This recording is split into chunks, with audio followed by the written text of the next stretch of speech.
My guest tonight is the outgoing President of the United States.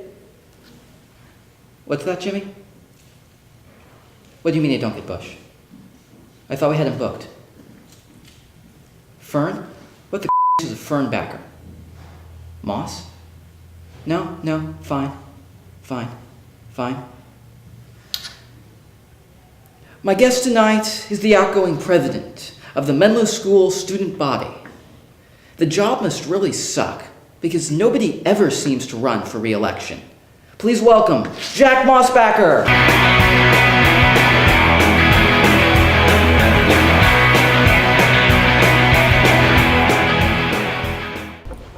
Well, hi, Jack. Glad you could come. Thank you for having me. So, the past year has been full of some pretty controversial issues. How well do you think your presidency has fared in comparison to previous presidencies? Well, I don't really want to compare myself to other presidents, but we did go in knowing there were some large issues to tackle, some pretty significant elephants in the room, and they were kind of numerous. There wasn't really one specific thing. They had kind of piled up over the last couple of years, and what we went in knowing is that we had to deal with them, and we wanted to be aggressive in tackling the issues that did lay out there, and we feel really proud of what we did. It was a very, very fulfilling year. Now, one of the biggest issues of the past year has been, of course, freaking. Administration is opposed to it. Students are just as into it as the administration is against it. You've sort of taken the appease the administration, let's do something else approach. But how do you personally feel about freaking?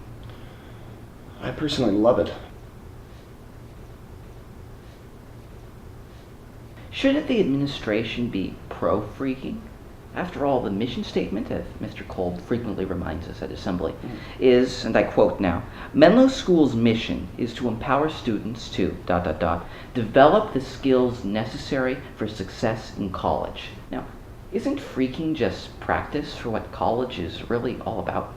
Well, I wish you brought that argument to me earlier. The ... that you put in there might have saved us a lot of time and then past assemblies and past talks. We should incorporate that into the actual documents. In the future, your successor is Jeremy Rossman. How well do you think the school will fare under his iron fist as opposed to your iron fist? He's incredibly organized, motivated, and though we're very different people, obviously, I have all the confidence in the world that he will do a great job. But don't you think he'll be a bit distracting during the student government meetings? I've heard that his forehead can double as a widescreen television. Here, Jimmy, show the picture.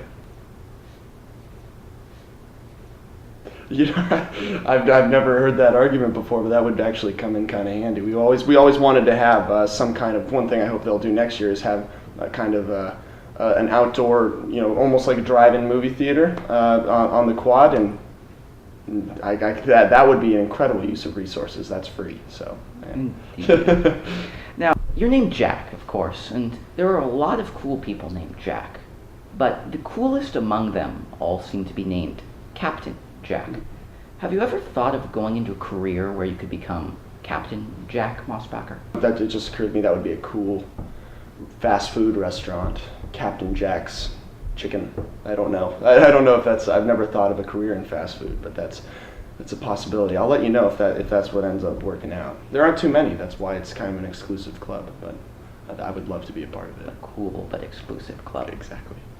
So, one of your defining qualities is how nice you are. So, can I get you to say something mean about Mr. Kolb? Well, the only problem I have with Mr. Kolb is when I don't even think he's on a real rigorous weight training program. I don't know, but that's what I assume. The rumors do circulate. So, that did sound sort of like an insult, but it was mostly a compliment. I'm looking for something truly mean, something hateful. How about Mr. LaPola? Mr. LaPola. I'm not sure, Mr. LaPola. It's not really in my Okay. You go ahead. Pansy. Try this. It always gets. It'll help. Not about Mr. LaPola, but it's about somebody far more important in the world than Mr. LaPola. Do I read it? Yes, just read it. David Silver, You look like a walrus. Not a nice, friendly walrus named Wally, mind you, but a big, ugly walrus that might be elected as the British Prime Minister. In addition, you smell bad. Very bad. I'm sitting here practically fainting. Why don't you cover yourself in something that smells better, like old molding cheese and sour milk? Go back to your home on Raxacoricofallapatorius and stay there. Love, Jack. It feels great to be loved. Yeah, that actually felt pretty good. We have special devices here that read your mind and take what you're thinking and put it on paper. Yeah, you should go to Raxacoricofallapatorius. Spend my vacations there every other week. It would suit you. Well, thank you very much for coming, Jack. Thank you so much for having me. Jack Mossbacker, everybody. We'll be right back.